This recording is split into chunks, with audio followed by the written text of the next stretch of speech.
All right, with this Capitol Debrief, I'm Dave Morris, the state capitol, alongside the man who knows all, Michael McNutt. How are you, sir? Well, I don't know about knowing all, but trying to today. Okay, first day of session. And that's exactly right. Michael McNutt works for the Oklahoman covering the Capitol, and it's the first day of session, a busy day for you. And what have you seen so far? Well, we've seen a budget proposal from the governor, and that we had some rough ideas what she was going to present, but it looks like for the fiscal year 2014, which starts July 1st, well, the state legislators will appropriate about $7 billion, nearly $7 billion. And the governor today highlighted some of how she wants that money spent, principally, of course, a cut in the state personal income tax. And so that she's calling for a 1/4% reduction in the highest bracket. And that would be, it's right now 5.25%, so that would level it down to 5%. And those, like last year, that was the big debate, cutting the income tax. And last year, the governor had a proposal, several lawmakers had proposals. Many of them were kind of complicated. They called for eliminating tax credits and exemptions. This is a pretty much straightforward, cutting the 1/4% income tax rate by 1/4% and just using growth revenue, new money, to do it. So the state has about $170 million of new revenue they project for the upcoming fiscal year.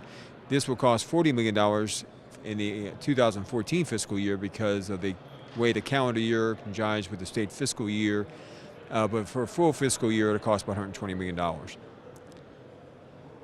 And among the things we heard today was also potential pay raise or not pay raise, DHS, and capital improvements. Right. The governor's budget does call for $200,000 to go to a study of state employee pay. And they want to look at what state Oklahoma is paying for their employees, compare that with other states and with the private sector.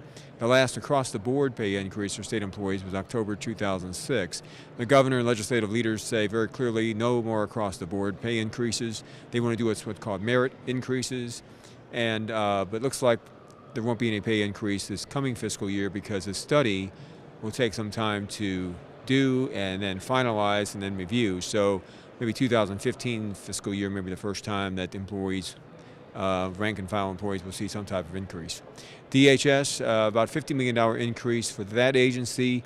About $40 million is for the Pinnacle Plan, or the child care program for DHS, which has been in the news quite a bit the past couple of years, part of that federal lawsuit settlement.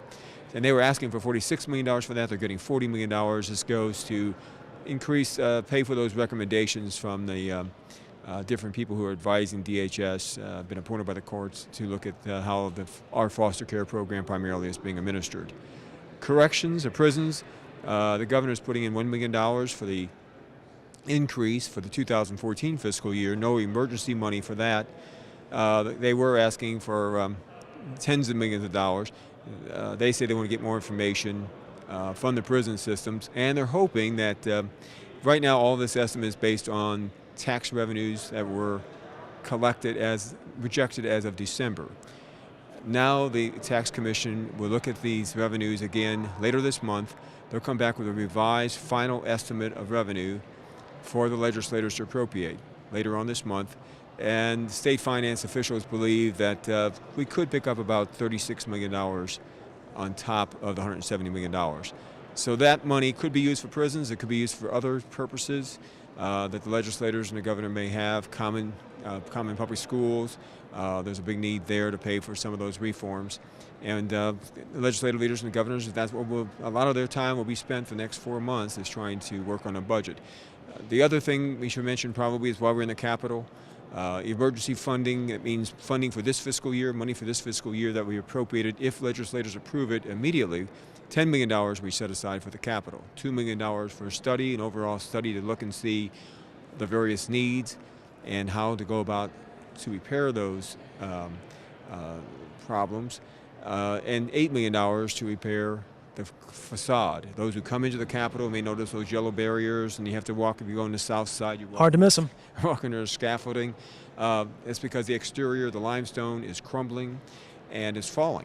So $8 million they estimate it will cost to repair that. And that could be done if the legislators approve. That work could start later this year on that. And of course, that $2 million study will be interesting because estimates are that to do the complete renovation of this building from basement to rotunda, to the fifth floor rotunda, would be about $160 million. A lot of cash. Did I lie? I told you he's the man who knows all. Now, you rattle off a lot of stats there. Is that just because of your Cardinals baseball passion? Yes, it helps. That's what helps to come in handy to remember some of these numbers. All right. Michael McNutt from the Capitol Bureau here. Thank you for your time and knowledge. You bet, Dave.